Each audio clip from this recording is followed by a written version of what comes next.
What would you do if your sister stood at her wedding reception, lifted a champagne glass, smiled sweetly across a room full of family and friends, and publicly thanked your husband for always being there for her? Not your parents. Not her new husband.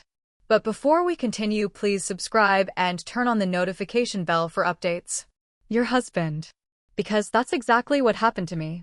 And if I had ignored the tiny, almost invisible signs in the months leading up to that moment, I might have laughed along with everyone else. But I didn't laugh. I stood up. And 30 minutes later, the wedding was over. Let me take you back. The reception really was perfect. Maddie always dreamed big, and this was no exception. The Lakeview Country Club glittered under warm golden lights. Crystal chandeliers. White roses everywhere. A string quartet near the terrace doors playing soft covers of pop songs. 180 guests dressed like they were attending royalty.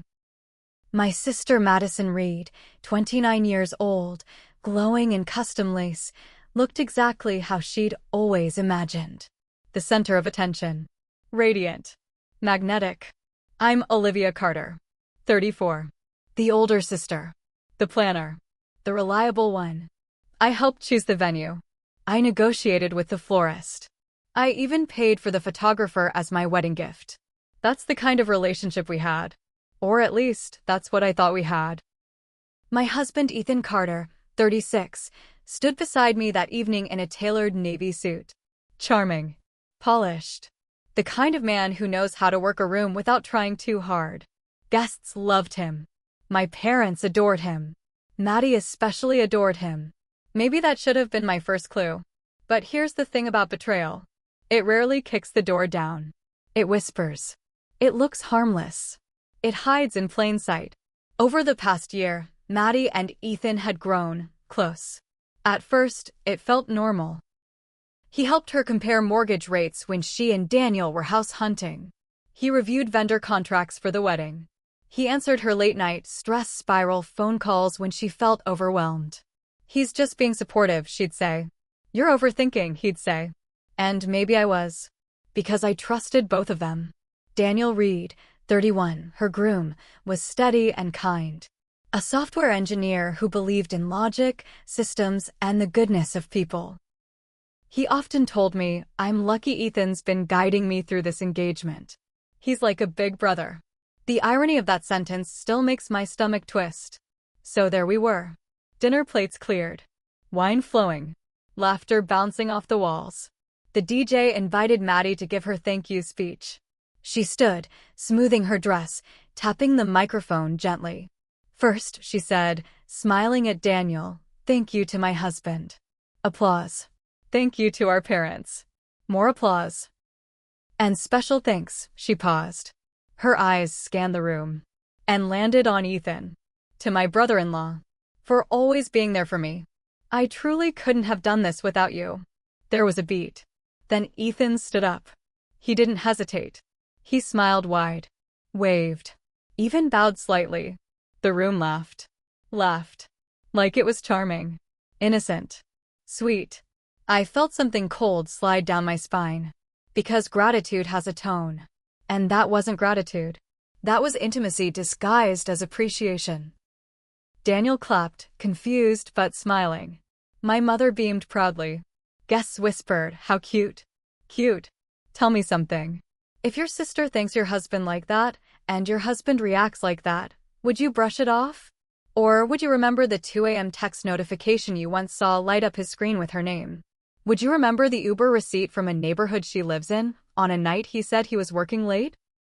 Would you remember how defensive he became the one time you casually asked, why does Maddie call you instead of me? I remembered all of it. And in that moment, something clicked. Because I wasn't standing there empty-handed. 2 weeks earlier, I had found something. Something small at first. A message fragment on our shared iPad that read, last night meant. It disappeared before I could finish reading. But it was enough. Enough to make me look deeper. Enough to quietly send myself copies of conversations they thought were deleted. Enough to prepare. So when the laughter died down and Maddie raised her glass again, I didn't cry. I didn't scream. I stood up. walked across the dance floor in heels that suddenly felt louder than the music. The DJ looked confused as I approached. "Can I help you?" he asked softly. "Yes," I said, holding up my phone. My voice didn't shake. "Play track 4. And as the first screen behind the bride and groom flickered to life, the room slowly went silent. But what appeared on that screen wasn't even the most devastating part. And what came next would make that thank you speech look harmless. Looking back, the signs weren't subtle. I just didn't want to see them. Have you ever ignored something obvious because the alternative was too painful? Because admitting the truth would mean your entire life needed to be rearranged? That was me. It didn't start with secret hotel rooms or lipstick on collars. It started with convenience. With help. With family closeness that felt slightly off. Maddie had always leaned on me growing up. I was the stable one. The problem solver. When she was 16 and got into her first car accident, she called me before our parents. When she broke up with her college boyfriend, she slept on my couch for a week. But sometime during her engagement to Daniel, the calls shifted. She stopped calling me first. She started calling Ethan. At first, I thought it was sweet. "He gives better financial advice," she joked once. And Ethan, smiling, said, "I just know how to calm her down." Calm her down. It sounds innocent, right? But then the late-night texts started. Her name lighting up his screen at 11:47 p.m., 12:32 a.m., 1:08 a.m. When I'd glance over, he'd angle the phone slightly away. Not dramatically. Just enough. "You good?" I asked once. "Yeah. Maddie's just freaking out about seating charts." Seating charts. At midnight. I laughed it off. I even teased him. "Should I be jealous?" He rolled his eyes. "Olivia. She's your sister." And that was the perfect shield. Because who suspects their sister? One Saturday afternoon, Ethan offered to help Maddie move into her new apartment across town. Daniel was at a bachelor party. I had a work deadline. "I've got it," Ethan said. "She shouldn't lift heavy boxes." That sentence bothered me longer than it should have. She shouldn't lift heavy boxes. It was protective. Intimate. The tone of a partner, not a brother-in-law. But again, I told myself I was being dramatic. Rachel, my best friend, didn't think so. We were at brunch when she asked casually, "Why does your sister text your husband more than you do?" I nearly choked on my coffee. "She doesn't." Rachel just stared at me. "You sure?" I defended them both. I said I trusted them. I said it was wedding stress. Rachel leaned in and said something I didn't want to hear. "It's not the help that's weird. It's the secrecy." Secrecy. That word lodged itself in my chest. A week later, Ethan told me he had a late meeting downtown. He kissed me goodbye at 8:30 p.m. I didn't think twice. Until I was organizing our shared credit card statement and saw an Uber charge at 11:42 p.m. The pickup location? 3 blocks from Maddie's apartment. Maybe coincidence, I thought. Maybe he was meeting a client nearby. So I checked Maddie's Instagram story from that night. A blurry boomerang of wine glasses. Location tag, her neighborhood. Now let me ask you something. If 2 separate pieces of information don't quite line up, do you confront immediately? Or do you gather more? I gathered more. Days later, I was using our iPad to look up a recipe when a message notification slid down from the top of the screen. "Maddie, last night meant." Then it vanished. Deleted. But previews don't lie. My hands went cold. Last night meant what? I opened their thread. Empty. Entire conversation wiped. That was the first moment I felt it. Not suspicion. Fear. Because people only delete what they don't want discovered. That night, I asked Ethan casually, "Did you see Maddie yesterday?" He didn't blink. Nope. Why? The smoothness of that lie was terrifying. Daniel, meanwhile, kept praising him. "Ethan's been amazing," Daniel told me during a family dinner. "He helped me choose the engagement ring. He's basically my advisor." I smiled. Nodded. Watched my husband and sister share a look across the table that lasted half a second too long. Half a second is all it takes. From that point on, I paid attention. I noticed how Ethan silenced his phone when Maddie's name appeared. How Maddie defended him instantly if anyone joked about him. How they had inside references I wasn't part of. Inside jokes formed somewhere I hadn't been invited. But here's the contradiction that kept me frozen. I never saw physical proof. No photos. No lipstick stains. No hotel receipts. Just emotional closeness that felt excessive. And emotional betrayal is harder to confront. Because it lives in gray areas.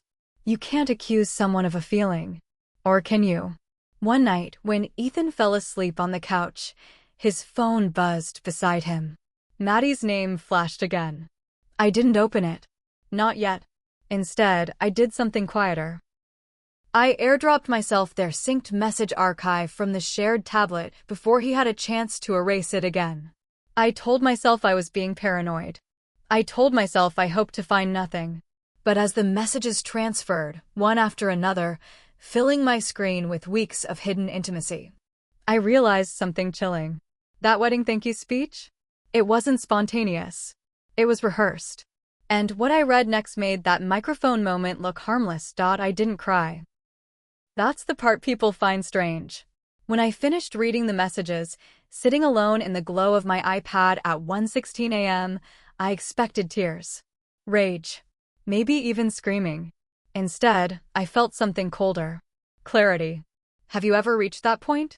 When the confusion finally evaporates and the truth, no matter how ugly, becomes undeniable. Because what I was looking at wasn't a one-time lapse. It wasn't a drunken mistake. It was months. Months of emotional intimacy carefully disguised as family support. The messages weren't graphic. That almost made them worse. Maddie, you're the only one who actually understands me. Ethan, I just don't want you settling. Maddie, sometimes I wonder if timing is everything. Ethan, maybe in another life. Another life. Who says that to their sister-in-law? There were selfies. Not inappropriate. Just personal. Her in sweatpants on his side of the screen at midnight. Him at our kitchen counter while I was on a business trip. Then I found the message that made my stomach drop. Maddie, last night felt like something we shouldn't talk about. Ethan, we just needed closure. Closure. That word again. Vague. Slippery. Designed to avoid specifics. But there was no mention of where. No hotel receipt. No explicit confession. Which meant one thing. If I confronted them now, they would deny everything. You're twisting it. You're insecure. It's emotional support. And without undeniable proof, I'd become the villain. The jealous wife. The unstable sister ruining a wedding. So I didn't confront them. I planned. Now let me ask you something. If you discovered betrayal 2 weeks before your sister's wedding, would you cancel it immediately? Or would you wait? I considered telling Daniel privately. He deserved the truth. He was kind. Loyal. Blindly trusting. But then I imagined the fallout. Maddie crying to our parents. Ethan painting me as paranoid. Messages being deleted. Narratives rewritten. No. If this was going to surface, it would surface in a way that couldn't be manipulated. So I started organizing. Dates. Timestamps. Screenshots. I created a hidden album labeled Taxes 2022. Inside it? Evidence. Then came the audio. 3 nights after discovering the messages, Ethan worked late again. Except this time, when he dialed me at 10:57 p.m., I didn't hang up. I listened. Maddie's voice in the background. Soft. Laughing. And then Ethan, clear as day, we just have to get through the wedding. Silence. Then Maddie, after the honeymoon, we'll figure it out. Figure what out? I saved the recording. My hands were steady. That was the moment this stopped being suspicion. And became strategy. The wedding day arrived faster than I expected. You'd think I'd feel dramatic. Furious. But I felt composed. Almost detached. I helped Maddie zip her dress that morning. She hugged me tightly. Thank you for everything, she whispered. The irony almost made me laugh. Ethan looked nervous that afternoon. I noticed the way he kept checking his phone. The way Maddie found excuses to stand near him during family photos. At one point, I watched him adjust her necklace before the ceremony. Daniel was greeting guests. Oblivious. If you saw your husband fix your sister's necklace minutes before she walked down the aisle, would you say something? Or would you store it away as one more detail in a growing file? I stored it. Because timing matters. Exposure without preparation looks like hysteria. Exposure with receipts looks like truth. By the time the reception began, my phone was fully charged. The screenshots were organized chronologically. The audio clip trimmed for clarity. And yes, I had already spoken quietly to the DJ earlier that evening. I might have a short slideshow surprise, I told him. I'll let you know. He assumed it was sentimental. In a way, it was. So when Maddie took the microphone and delivered that pointed thank you to Ethan, when he stood and waved like a proud co-conspirator, when the room laughed, that was my cue. Not because I was emotional, but because they had just made their relationship public. They just didn't realize it yet. I stood, walked calmly, plugged my phone into the DJ's system. The screen behind the bride and groom flickered once. Daniel leaned toward Maddie, confused. Ethan's smile faltered for the first time that evening. The first screenshot appeared. A date, a time, and a message that began with, "Maybe it should have been you." The gasp started softly. But that was only slide one. And what played next made that toast look like the least offensive part of the night. Revenge is loud in movies. In real life, it's quiet. It's a woman in a navy dress standing calmly beside a DJ booth while 180 guests slowly realize they're not about to watch a childhood slideshow. The first screenshot filled the 12-foot reception screen. White background. Black text. Date stamped clearly from 3 months earlier. Maddie, maybe it should have been you. There was a strange half-second where no one reacted. Then the whispers started. Daniel leaned closer to the screen, squinting like maybe context would magically appear if he looked hard enough. Ethan didn't move. He didn't blink. His face drained slowly, like someone lowering a dimmer switch. Maddie's bouquet slipped slightly in her hand. I hadn't said a word yet. That was intentional. Let the evidence speak first. The second slide appeared. Ethan, don't say that. You're about to marry a good man. Maddie, that doesn't mean I didn't think about us. The room shifted. You could feel it. That invisible energy when celebration turns into discomfort. My mother stood up halfway from her seat. Olivia, she whispered, like she could rewind what was happening if she said my name softly enough. Daniel turned to Maddie. What is this? His voice wasn't angry yet, just confused. Maddie's lips parted, but nothing came out. Slide 3. A timeline. On the left side of the screen, our wedding anniversary dinner. The night Ethan told me he had to cancel because of client emergencies. On the right side, Maddie's message from that same night. Last night felt like something we shouldn't talk about. A few people audibly gasped. Someone dropped a fork. Still, I hadn't spoken. Let me ask you something. What's worse? Finding out your spouse cheated physically once? Or discovering they built an emotional relationship brick by brick while telling you nothing was wrong? Because that's what this was. Not a drunken mistake. A construction project. Brick by brick. Slide 4 appeared. A selfie Maddie had sent Ethan.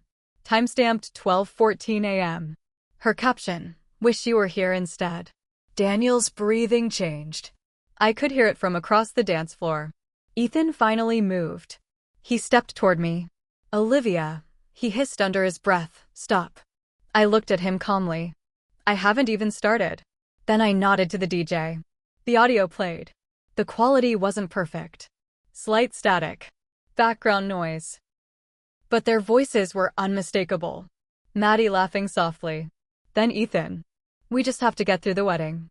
Silence. Then Maddie. After the honeymoon, we'll figure it out. Figure what out? That question seemed to hang in the air like smoke. Daniel stepped back from Maddie as if she'd physically pushed him. What does that mean? He asked her. She shook her head immediately. It's not what it sounds like. Isn't that always the sentence? It's not what it sounds like. Ethan tried a different angle. It wasn't physical, he said quickly. You're twisting this. There it was. The defense strategy. Minimize. Reframe. Redirect. I finally spoke. Calm. Measured. Then explain the deleted messages. Maddie's eyes snapped to mine. That was the first time she looked afraid. Not embarrassed. Afraid. Because she knew I hadn't shown everything yet. Slide 5 appeared. A screenshot from 2 weeks before Daniel proposed. Maddie. If he doesn't ask soon, I might lose my nerve. Ethan, you deserve certainty. Maddie, would you ever have chosen me? The room felt smaller. Daniel's hands were shaking now. You were talking like this before I proposed, he asked. Maddie's mascara began to run. It wasn't real. It was just talking. Just talking. Let's pause there. Is emotional intimacy just talking? Is planning a future just talking? Is telling someone you thought about them instead of your fiancé just talking? Ethan tried to grab my arm. I stepped back. You're humiliating everyone, he said quietly. I met his eyes. No, you did. There was one final slide left. And this one was different. Not romantic. Not speculative. Definitive. The screen changed. Hotel reservation confirmation. Cancelled the morning of check-in. 2 guests. 1 room. 3 months ago. Daniel stared at it like it was written in another language. You said that conference got cancelled, I said, looking at Ethan. He didn't respond. Because there was nothing left to reinterpret. The truth wasn't explosive. It was methodical. Maddie suddenly turned on me. You ruined everything, she shouted. Interesting choice of words. Not, I'm sorry. Not, I messed up. Ruined everything. I tilted my head slightly. No, I said evenly. I ended what you started. Daniel slowly removed his wedding ring. The room was silent now. No music. No clinking glasses. Just the sound of something collapsing. But here's the part no one expected. I wasn't done. Because the final message I had saved wasn't about Ethan. It was about me. And when it appeared on that screen, it changed the entire meaning of their relationship. You think you've seen the worst of it. The messages. The audio. The almost hotel room. But betrayal has layers. And the final layer wasn't about romance. It was about intention. The screen shifted one last time. A screenshot dated 6 weeks before the wedding. Maddie to Ethan. She'll never leave you. Olivia doesn't walk away from things. She endures them. The room didn't gasp this time. It froze. Because that message wasn't flirtation. It wasn't longing. It was strategy. She wasn't just confiding in my husband. She was analyzing me. Predicting me. Betting on my tolerance. And Ethan's reply? You don't know that. Not denial. Not defense. Just curiosity. Like I was a variable in their equation. Tell me something. What hurts more, the emotional affair? Or realizing they assumed you were too weak to do anything about it? I looked at Maddie. Really looked at her. Mascara streaked. Lip trembling. White lace dress slightly wrinkled from gripping it too tightly. She didn't look heartbroken. She looked exposed. Daniel's voice came out hoarse. Is that what this was? You were waiting to see if she'd leave him. Maddie shook her head desperately. No, it wasn't like that. I was confused. Confused. Another soft word. Ethan stepped forward again, switching tactics. Olivia, please. We can talk about this at home. At home. Like this was a misplaced receipt. A billing error. Something manageable behind closed doors. I met his eyes for a long moment. I am home, I said quietly. This is my family. And suddenly, I understood something I hadn't fully grasped before. This wasn't about passion. It wasn't even about love. It was about ego. Validation. 2 people who liked the idea of being chosen, even if they never fully chose each other. The wedding coordinator whispered frantically near the cake table. Guests began standing awkwardly, unsure whether to leave or stay. My mother sat back down in her chair like the air had been knocked out of her. Daniel turned to me. Not angry. Not blaming. Just shattered. Thank you, he said quietly. 3 words. And somehow they were heavier than all the messages combined.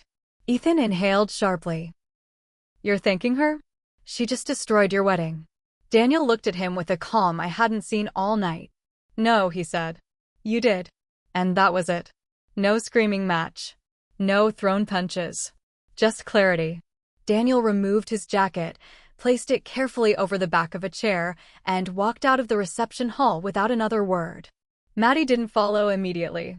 She stood there, suspended between two men, realizing neither was stepping toward her.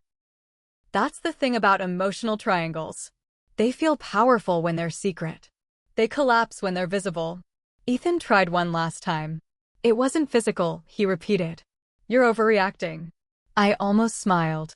Because here's a surprising fact most people don't talk about. Emotional affairs statistically last longer than physical ones. They require more communication, more secrecy, more imagination, more choice. It was intentional, I said. And that's what mattered. 3 months later, I filed for divorce. Not dramatically. Not publicly. Paperwork. Signatures. Finality. Ethan moved into a downtown apartment. Last I heard, he and Maddie tried figuring it out once Daniel officially ended the marriage. It lasted 8 weeks. Turns out, secrecy was the glue. Without it, there wasn't much left. Maddie moved to another state the following year. We don't speak. My mother tried mediating at first, insisting family shouldn't implode over misunderstandings. But misunderstandings don't require hotel reservations, or contingency plans, or psychological predictions about who will tolerate betrayal. Here's what I've learned. Red flags aren't bright red. They're beige. They look reasonable, harmless, easy to excuse. Wedding stress, late meetings. She's your sister. And the most dangerous one. You're overthinking. Let me ask you something. If I had confronted them privately, would they have admitted everything? Or would I still be married to a man who thought endurance was my defining trait? Remember the question I asked at the beginning? What would you do if your sister thanked your husband like that? Now you know what I did. I didn't scream. I didn't beg. I pressed play. Because sometimes the most powerful thing you can do isn't react emotionally. It's reveal calmly. The wedding lasted 6 hours. The truth lasted forever. If you've ever ignored a red flag because it came wrapped in familiarity, ask yourself why. And if you were in that reception hall, would you have played the audio?